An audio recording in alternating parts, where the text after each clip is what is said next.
Саламатсыздар ма? Бүгін біз ең керемет жасанды интеллекттердің бірі ноутбук LM-мен таныс боламыз. Бұл Google компаниясының істеген өнімі ноутбук LM.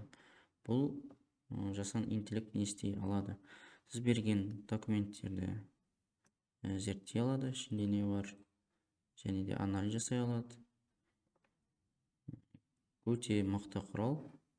PDF, Word, даже YouTube'да сілтемелерді оқи алады. Сізде Google облака бар, содағы документтерді оқи алады.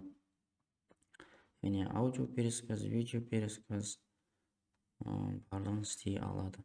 Енді осыған кіру үшін қалай істейміз? Ол үшін Google Chrome'a кіреміз да. Сіздерде жаңа вкладқа ашқан кезде осы жерде бізде Google аккаунтымыз болады. Соның қасында мынандай кубик бар, кубиктер. Соның басамыз да ең астына түсеміз. Бұл жерде Google сервистер тұрады. Ноутбук LM дегенді басамыз. Сіздерде ноутбук LM ашылған кезде сіздерде бұл орысша болып тұрады.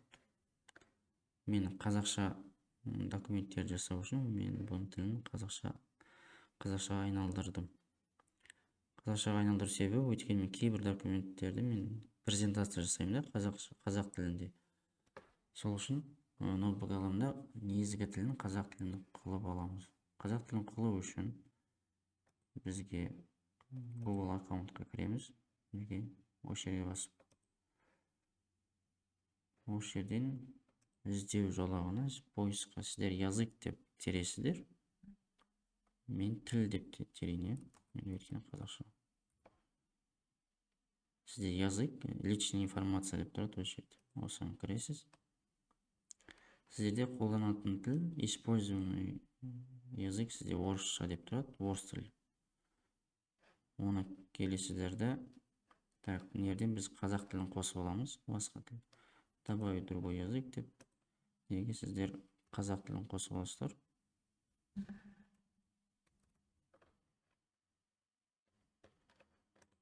Мысалы, немесе орыс тілі. Осы қосып аласыздар.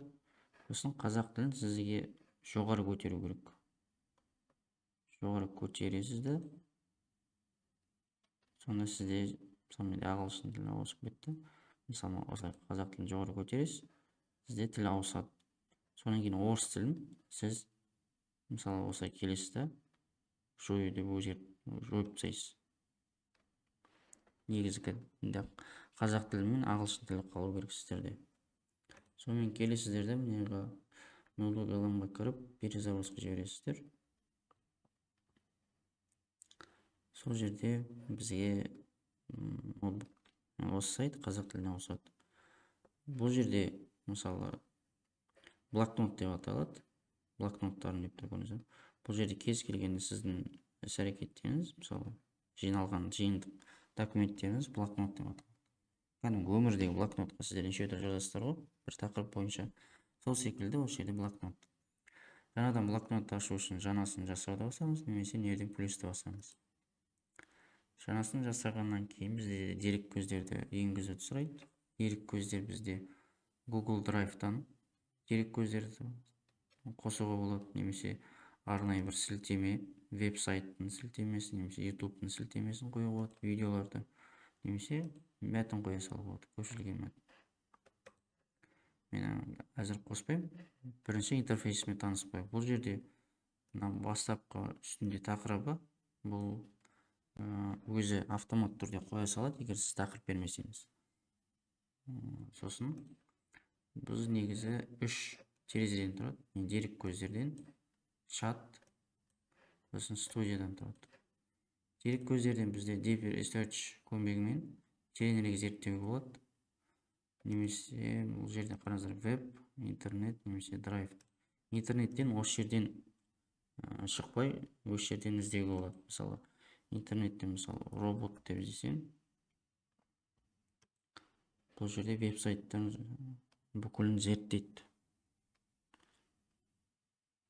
Зерттеу уақыт керек. Сосын чаттардан кәдімгі чат GPT секілді сөйлесе бересіз. Мысалы, менде роботтар шықты. Барлығын көру дейсіз. Yani сізге қайсысы керек? мысалы қайсысы керек соны импорттап аласыз, өзіңізге керек еместерін өшіре салуға болады. Бұдан шығу үшін мына дерек көзі терезесін жабу деген бар, мына соны жаба саласыз. Бізге керек емес барлығы. Енді дерек көздер біреуін қосып көрейік. Менде бір кітап бар. Кітапты біз зерттеуіміз керек. Кітап бойынша бізге аудио пересказ, видео пересказ, слайд неше түрлі жасап беруге болады. Так, менде мынау. Бұл кітап орысша, робототехника негіздері деген. Основа робототехника. Қазір жүктеліп жатыр. Сіздерде қараңыздар, дерек көздерді қосу дегенде, сізде тегін түрінде, тегін нұсқасына сіздерде 50 дерек көз жүктеуге болады. Ал менде про версия болғаннан кейін бұл жерде 300 дерек көз жүктеуге болады. Про версия. Бұл жерде күтеміз. Бұл жүктеліп болғаннан кейін чатта бұл документ не туралы екен анықтамасы шығады. Бірінші дерек көз. Бұл дерек көздер робототехниканың қалыптасу тарихы сипаттайды. Осы жерге кәдімгі чат GPT-мен сөйлескен секілді кез келген сұрақ қоюға болады. Мысалы, кітаптың мақсаты не дейік?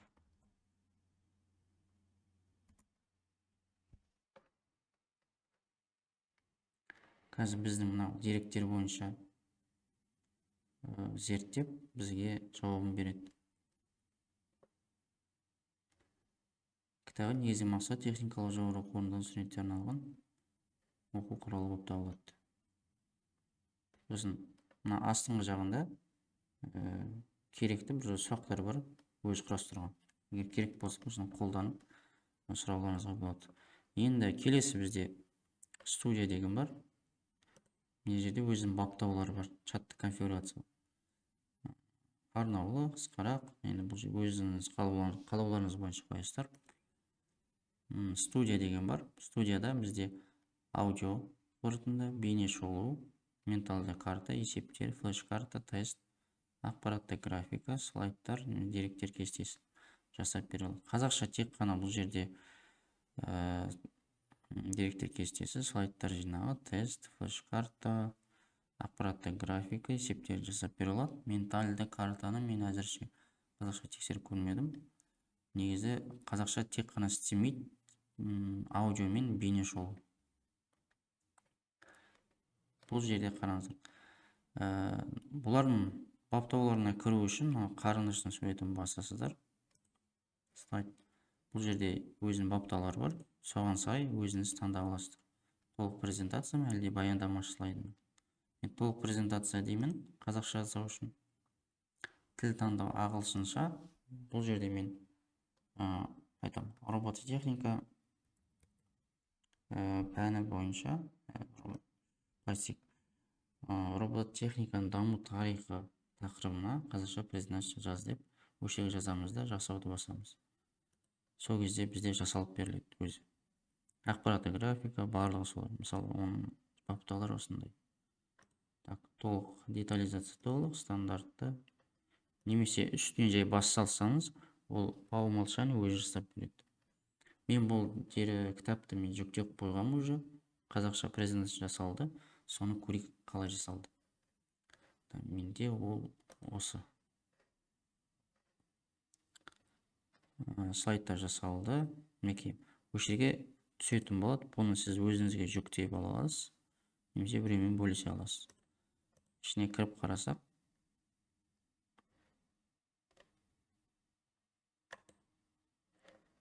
Бұл жерде көріңіздер.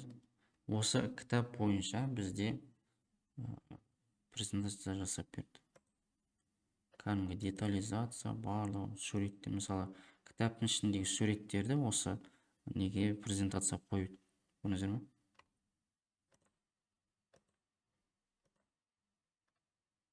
Осын диаграммалар, графика, бұл өзі нано-банано құралы арқылы істеп береді. Тіпті қараңыздар, роботтың құрылысы бойынша барлық детальдарын қай жерде екенін жазып береді. Көрдіңіздер ме? Ең басты минусы бұл жерде астында су белгісі бар, водяной знак дейді. Ноутбук LM деген бар. Оны кетіру үшін әртүрлі жолдары бар. Бұл презентацияны сіздерге PDF нұсқасында жүктеп береді. Мысалы, жүктеу десек.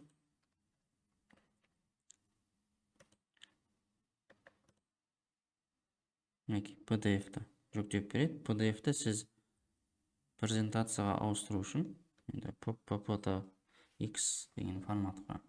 Бұны сіз I love PDF-қа кіресіз, сайт бар, сондай. I love PDF-қа кіріп, сол жерден бұның каждый слайдын JPEG немесе PNG-ға ауыстырып аласыз да. Жаңағы презентацияға каждый слайдына жеке-жеке қойып, мынаны астын қойып, астын қиып тастайсыз бай, ұзыннан. Сол кезде ноутбук LM деген жоғалып кетеді. Болмаса екінші жолы арнайы бір сайттар бар, водяной знакты кетіреді.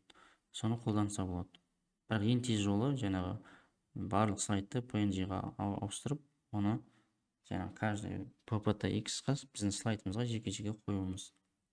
Сол ең тез жолы болады. Бұның мүмкіндіктері өте көп. Мысалы, бұл жерге мысалға айталық, сіздің дипломдық жұмысыңыз бар, немесе курстық жұмысыңыз бар, соған слайд жасап бере алады. Осы негізгі критерийлерді алады да, слайд жасап береді сізге. Сосын тегін нұсқасында слайд, меніңше слайдты 2 немесе 3 күнде 2-3 слайд жасауға болады тегін. Осын тест жасап бере алады, флеш-карта дейін. Сонымен қатар осы чатта басқа біреулермен бөлісуге болады. Мысалы, бөлісіп, олар осы кітап бойынша өзінің керекті сұрақты қоя алады. Немесе қандай да бір деректер бойынша. Негізгі мүмкіндіктері болса, қолданыңыздар өмірде.